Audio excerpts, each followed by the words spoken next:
Bonjour, mes chers amis et mes frères et sœurs dans la foi. Et nous allons continuer en ce lundi 15 septembre l'étude de l'Épître aux Thessaloniciens. Et nous sommes au chapitre 3. Prions. Notre bon Père du ciel, comme il est agréable et rassurant de se tourner vers tes Écritures, vers ta parole, pour être instruit, pour être encouragé, édifié. C'est vraiment bénissant de ne pas seulement avoir la TV ou la radio ou la presse ou les journaux, les médias, qui sont souvent chambranlants. Nous avons toi, qui est le roc immuable, qui est la vérité même, qui est celui qui a créé le monde et a créé son histoire. Tu as écrit l'histoire du monde et l'histoire de chacun d'entre nous avant que le monde commence. Donc, c'est vers toi qu'on se tourne encore ce matin pour que tu nous instruises. Au nom de Jésus. Amen. Je prends le temps de résumer encore un peu. On se souvient que Paul est l'auteur de l'Épître aux Thessaloniciens. Ensuite, on a vu que les Thessaloniciens, c'était majoritairement des non-juifs dans l'Église. C'était des gens qui étaient sortis du paganisme, c'était en majorité, plusieurs d'entre eux autres, s'étaient détournés du paganisme avant l'arrivée de Paul pour faire partie de ce qu'on appelle les prosélytes. Ils sont devenus des juifs de foi et probablement aussi d'apparence, par la circoncision, la façon peut-être un peu de s'habiller, de manger. Mais Paul arrive et il leur prêche le bon évangile et quelques juifs se convertissent et une grande multitude de non-juifs.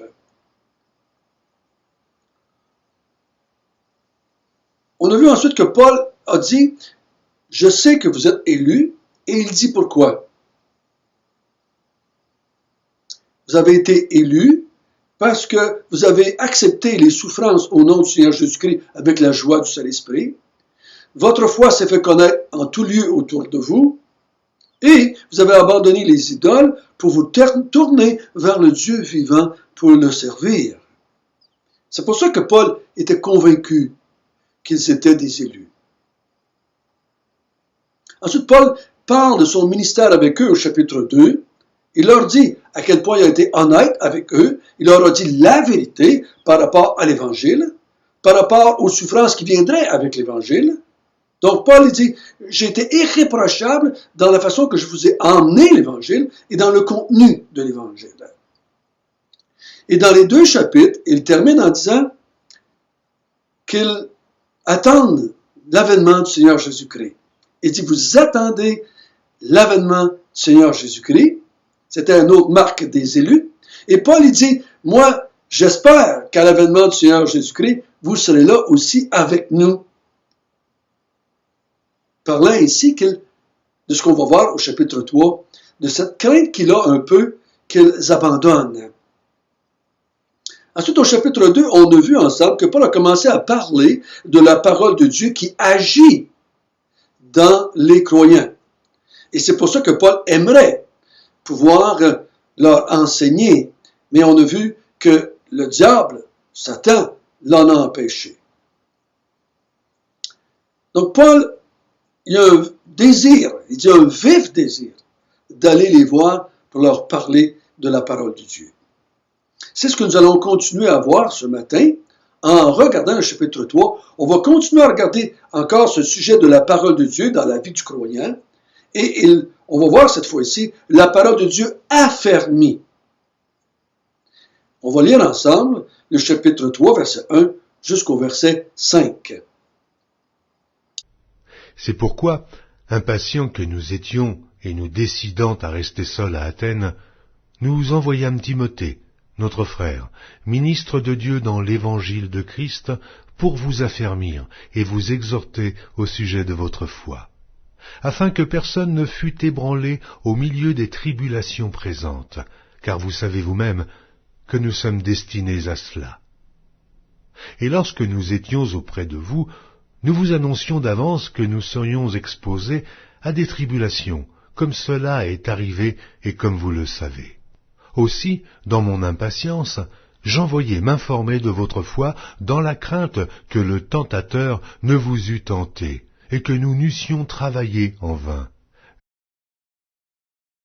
Donc l'apôtre Paul nous dit au verset 1 qu'il est impatient de les voir, impatient de pouvoir aller compléter ce qui manque à leur foi, impatient de pouvoir aller les aider et les secourir dans ce qu'ils vivent, dans ces troubles qu'ils ont, dans ce questionnement qu'ils ont face à l'avènement du Seigneur Jésus-Christ. Donc il dit, au verset 1, nous étions tellement impatients que nous avons décidé de rester seuls à Athènes. Donc il parle de ses compagnons d'œuvre, ils décident qu'ils vont rester seuls et qu'ils vont envoyer Timothée. Donc il décide au verset 2, nous envoyâmes Timothée, notre frère, ministre de Dieu dans l'évangile de Christ, pour vous affermir et pour vous exhorter au sujet de votre foi. Donc, il décide d'envoyer Timothée. Qui est ce Timothée? Ceux qui lisent la Bible depuis quelque temps, vous le savez, c'est un co-ouvrier avec Paul. Il a été choisi par Paul dans ses voyages missionnaires. Il l'a emmené avec lui pour le former. Et Timothée va devenir ce qu'on appelle un évangéliste. Paul lui-même va dire dans Timothée, fais l'œuvre d'un évangéliste. Donc, l'évangéliste est celui qui va et met les fondements à l'Église qui commence. Donc, Timothée, il l'identifie comme un frère dans la foi, pas juste un frère physique, mais un frère dans la foi. Donc, c'est un de ceux qui s'est converti, un de ceux qui s'est repenti, un de ceux qui s'est détourné de ses idoles, de ses fausses religions, et qui s'est tourné vers Jésus-Christ pour être sauvé par la foi, est un frère. Un frère, c'est pas seulement quelqu'un qui va dans la même église que toi, c'est quelqu'un qui a la même foi en Dieu et en l'évangile de Jésus-Christ. Il dit aussi, c'est un ministre de Dieu. Le mot ministre nous met souvent dans l'erreur. On pourrait traduire serviteur ou esclave. C'est un serviteur de Dieu. Donc, Paul ne voit pas Timothée comme un serviteur de Paul, de lui-même. Il n'est pas un serviteur de l'Église, il est un serviteur de Dieu. Et c'est pour ça que je vous l'envoie. Parce que s'il n'était pas un serviteur de Dieu, il ne pourrait pas vous aider. Je ne l'enverrai pas. D'abord, il ne serait pas avec moi. Parce que le groupe d'hommes qui est avec Paul, c'est des serviteurs de Dieu, parce que lui-même, Paul, est un serviteur de Dieu. Pourquoi est-ce qu'il l'envoie? C'est ça qui est important. Pour vous affermir et pour vous exhorter ou vous encourager au sujet de votre foi.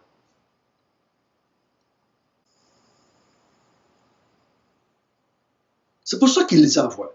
Paul est impatient, comme on a vu au verset 5, il a peur d'avoir travaillé en vain, il a peur que Satan vienne les troubler au point qu'ils vont abandonner la foi. Donc il dit, je vais vous envoyer Timothée pour affermir votre foi et pour vous encourager à continuer. Donc, il ne faut pas oublier ici qu'il ne parle pas de la foi dans le sens du don de Dieu. On sait que la foi, c'est un don de Dieu à chaque croyant. Donc, il n'est pas là pour affermir ce don que Dieu a fait. Les dons que Dieu a faits sont immuables comme le Dieu qui fait le don. Tout ce que Dieu fait est immuable. Donc, Dieu a donné un don et ce don-là est immuable. Donc, il n'est pas là pour affermir ce que Dieu a fait dans les Thessaloniciens. Il est pas là. Il est là pour affermir la foi. La foi dans le sens, le contenu de leur foi. Donc, il dit au verset 3, vous avez été ébranlés. Vous êtes ébranlés, donc je veux vous affermir. Je veux vous affermir. Il est là pour les rendre plus stables, plus forts dans la foi. L'affermir ici, ce n'est pas affermir pour qu'ils fassent moins de péchés, qu'ils lisent le Bible plus souvent ou qu'ils évangélisent plus. Non, il veut les affermir dans la foi. La foi que Paul leur avait présentée. La foi que Paul leur avait donnée. La foi que Paul avait prêchée. Donc, il veut les affermer. Il veut répondre à leurs questions qu'ils ont, puis il veut redresser ce qu'ils ont entendu de la part des faux docteurs en ce qui concerne surtout l'avènement du Seigneur Jésus-Christ. On va le voir s'en allant. C'est ça qui les ébranle, c'est ça qui les trouble le plus. Il dit, vous avez été ébranlés par les afflictions, dit au verset 3, par les afflictions présentes. J'envoie Timothée auprès de vous pour qu'il vous affermisse, pour qu'il vous encourage. Il dit, vous ne devriez pas être ébranlés. Premièrement, pourquoi? Parce que je vous avais dit, au verset 3, il dit, je vous avais dit que nous étions destinés à cela. Je vous l'avais dit. Je vous l'avais enseigné. Il l'a dit au chapitre 2, j'ai pas utilisé de paroles flatteuses, j'ai pas caché la vérité. Et vous le savez que nous, on est arrivés chez vous avec un paquet de cicatrices, des coups de fouet dans le dos, et tout ce que vous voulez. Il dit, vous savez que nous, on était persécutés, on était chassés, on était malmenés, on était affligés, nous autres aussi. Donc, je ne vous ai pas caché que si vous acceptiez le Seigneur, vous alliez souffrir. On est destiné, dans ce monde, à souffrir pour le nom du Seigneur Jésus-Christ. Donc, vous ne devriez pas être ébranlés. Vous ne devriez pas être ébranlés. Mais, pourtant, il l'était. Donc, Timothée est là pour les aider à comprendre pourquoi la souffrance est là, que c'est normal de souffrir pour le nom du Seigneur Jésus-Christ, comme Jésus-Christ a souffert, et les apôtres ont souffert, et l'Église a souffert, et on souffre encore aujourd'hui pour le nom du Seigneur Jésus-Christ. On le sait, on est destiné à ça dans ce monde, pas pour l'éternité. On n'est pas destiné à la souffrance éternelle. On est destiné dans ce monde, dans notre vie de tous les jours, à souffrir, à être rejeté, à être moqué, à être ignoré, à cause qu'on se déclare des croyants de Dieu et de Jésus-Christ. L'apôtre Paul, il dit au verset 4, « Et lorsque nous étions auprès de vous, nous vous annoncions d'avance que nous serions exposés à des afflictions, comme cela est arrivé et comme vous le savez. » Donc, il dit, je vous l'ai dit, je vous l'ai enseigné, je vous l'ai proclamé, je l'ai vécu, j'étais obligé de partir de chez vous parce que j'étais persécuté. Donc, Timothée va aller chez vous, je l'envoie, et il va vous affermer, il va vous encourager. Avec quoi? Avec les Écritures, avec la parole de Dieu. On n'affermit pas les gens en les culpabilisant, en les sermonnant, en les accusant, en les ridiculisant, en les faisant douter. On les affermit, on les encourage à persévérer jusqu'à la fin avec les Écritures. Chers amis, chers frères et sœurs, il ne faut pas oublier que l'Esprit de Dieu qui est en nous a seulement un outil, c'est la parole de Dieu. L'Esprit de Dieu ne peut pas m'affermir, parce que Timothée ne peut pas affermir lui-même, Paul ne peut pas affermir, mais Paul peut proclamer la parole de Dieu qui va être utilisée par l'Esprit Saint pour affermir. Mais il faut que l'Esprit Saint ait la parole de Dieu pour m'affermir. Donc si les vérités et les préceptes bibliques ne sont pas dans mon cœur, l'Esprit ne peut pas les utiliser pour m'affermir, pour me rendre persévérant, pour que je continue, malgré les souffrances, et pas juste continuer de façon négative, mais avec la joie de l'esprit, comme on a vu au chapitre 1. Donc, le rôle de Timothée, c'est d'instruire, c'est de donner la théologie derrière la souffrance, c'est d'expliquer pourquoi on souffre et comment on doit faire face à la souffrance, comment on doit réagir dans la souffrance, comment on doit expliquer aux faux docteurs pourquoi on souffre et qu'on l'accepte avec joie, la joie de l'esprit.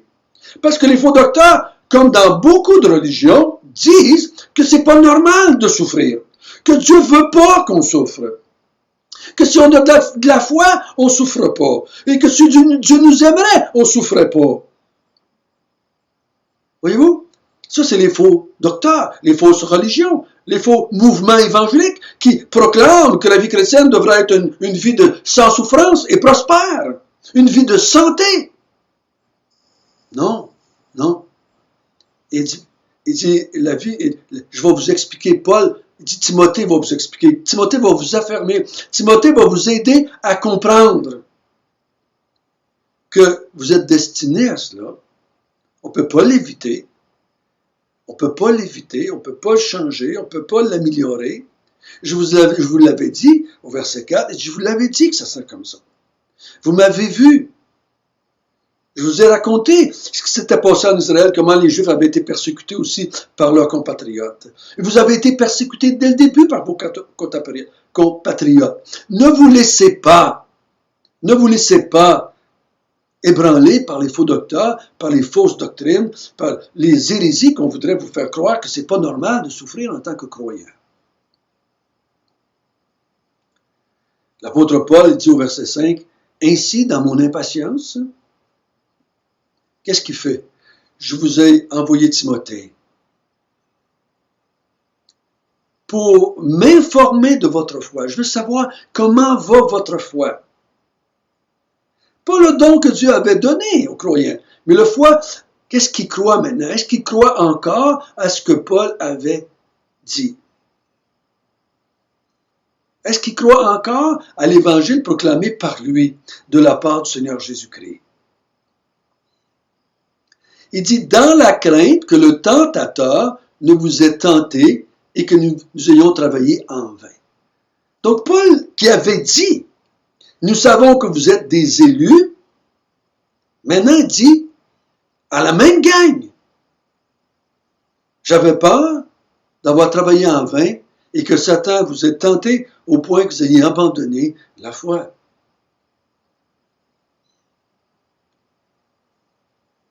Paul a dit, nous savons que vous êtes élus parce que je vois les fruits de l'élection dans votre vie. Mais si les fruits de l'élection ne sont plus dans votre vie, qu'est-ce qu'il dit?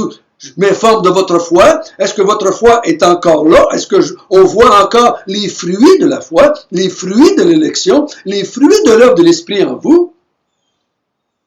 Si ces fruits-là ne sont pas là, j'ai peur d'avoir travaillé en vain. J'ai peur que Satan vous ait tenté et qui a gagné la bataille et que vous avez renié la foi. Donc Timothée a le rôle d'aller voir où ils sont rendus dans leur foi et s'ils le reçoivent et qu'il peut prendre du temps avec eux pendant un certain temps, on ne sait pas juste combien de temps il va rester, mais il reste un certain temps, on va voir demain qu'il revient auprès de Paul, mais il va les affermir, il va les encourager. Et Timothée va avoir de bonnes nouvelles à donner à Paul en ce qui concerne leur foi. Il va leur dire de ne plus avoir peur, mais qu'ils ont gardé la foi que Paul leur avait dit. Donc, quand vous voyez un frère ou une sœur qui est troublé, qui est ébranlé dans sa foi, pas parce qu'il a fait un péché hier. C'est pas ça que notre texte parle ici. Qui est ébranlé à sa foi, qui a envie d'abandonner, qui a envie de ne pas persévérer jusqu'à l'avènement du Seigneur. qui est troublé par de faux docteurs. Le temps n'est pas là pour les sermons, le temps est là pour l'instruction. Prions ensemble. Notre bon Père du ciel, merci que tu nous as laissé ta parole écrite pour toute l'Église, pour toute l'histoire de l'Église. Cette parole, en la lisant, en l'étudiant, en la méditant, l'Esprit Saint peut et va nous affermir, va nous encourager, nous exhorter à persévérer dans la foi, malgré les afflictions, malgré les tribulations, malgré la souffrance. Nous allons accepter cela avec la joie du Saint-Esprit, parce que c'est à cela que tu nous as destinés. Au nom de Jésus, Amen.